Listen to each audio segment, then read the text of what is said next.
Subscribe now and press the bell icon. Never miss an update.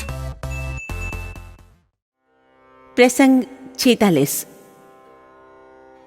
सकल विघ्न व्यापही नहीं तेहि, राम कृपा करी चित वहीं जेहि।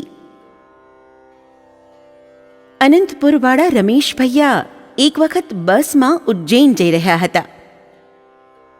ગામ નજીક પહોંચતા બસને ભયંકર અકસ્માત થયો. રમેશ ભૈયાની હાથમાં સખત ઈજા થઈ ગઈ.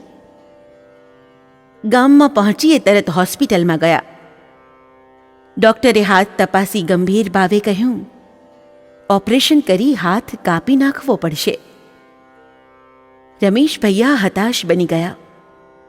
ઓપરેશનના નામથી પણ એ ધ્રુજે, તેથી સાધારણ પાટાપિંડી કરાવી ઘેર આવ્યા. સંજોગવશાત તે જ દિવસે રાતે 12 વાગ્યે પૂજ્ય શ્રી ઉજ્જૈન પધાર્યા. ત્યાં ક્ષિપ્રા નદીને કિનારે આવેલી ઉદય ધર્મશાળામાં ઉતારો રાખ્યો. સમાચાર મળતા રમેશ ભૈયા તરત દોડ્યા.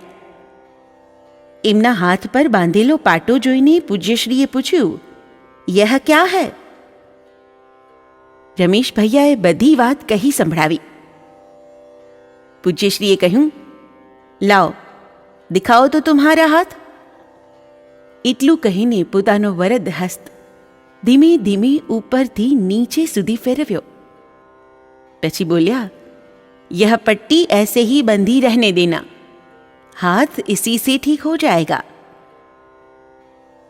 બીજે દિવસે પૂજ્યશ્રી ત્યાંથી પધારી ગયા.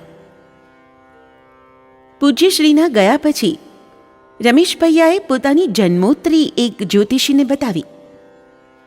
એણે કહ્યું, તું બહુ ભાગ્યવાન છે, પરંતુ 28મે વર્ષે તારા પર બહુ મોટી ઘાત છે. એ દિવસથી રમેશ ભૈયા ચિંતિત રહેવા લાગ્યા. પૂજ્યશ્રી અનંતપુર પધાર્યા ત્યારે એમણે જ્યોતિષીની વાત કરી. તેઓ શ્રી ભારે નારાજ થયા ને જન્મોત્રી માગી પોતાની પાસે રાખી લીધી. રમેશ ભૈયાને 28મું વર્ષ ચાલતું હતું ત્યારે પૂજ્યશ્રી અનંતપુર પધાર્યા. તે જ દિવસે રાત્રે રમેશ ભૈયા જે રૂમમાં સૂતા હતા તેના છાપરામાંથી એક સાપ ઉતર્યો ને એમના ગળામાં વીંટળાઈ પડી રહ્યો. સવારે આંખ ખુલી ત્યારે તેમની બાજુમાં સૂતેલા લક્ષ્મણસિંહ અને કાલુરામની નજરે ગળામાં સાપ સાથે ઊંઘતા રમેશ ભૈયા પડ્યા. બંને હેબતાઈ ગયા. રૂમમાં બુમરાણ મચી રહ્યું. શોરગુલ સાંભળીને રમેશ ભૈયા સળવળ્યા. એ સફાળા બેઠા થઈ ગયા ને ગળામાં રહેલો સાપ એકદમ નીચે પડ્યો. પડતા વેંત સડસડાટ કરતો છાપરામાં થઈને બહાર ચાલ્યો ગયો. રમેશ ભૈયા પૂજ્યશ્રીના રૂમમાં દોડ્યા. ત્યાં જઈને શ્વાસભેર બોલવા લાગ્યા, મામાજી જુઓ તો ખરા મારું ગળું. સાપ કોણ જાણે કેટલી વાર સુધી મને વીંટળાઈને પડ્યો હશે. ગળા પર પારાવાર બળતરા થાય છે. તેમના ગળા પર ઝીણી ઝીણી લાલ ફુલ્લીઓ થઈ આવી હતી. પૂજ્યશ્રીએ પ્રેમથી એમને પાસે બેસાડ્યા. પછી કહ્યું, तुम बड़े भाग्यवान हो बेटा, सर्प तो शिव जी के गले में रहता है. खैर अब मैं तुम्हारे लिए निश्चिंत हो गया.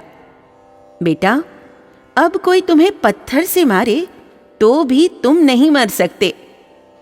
अब शादी करो और आनंद करो.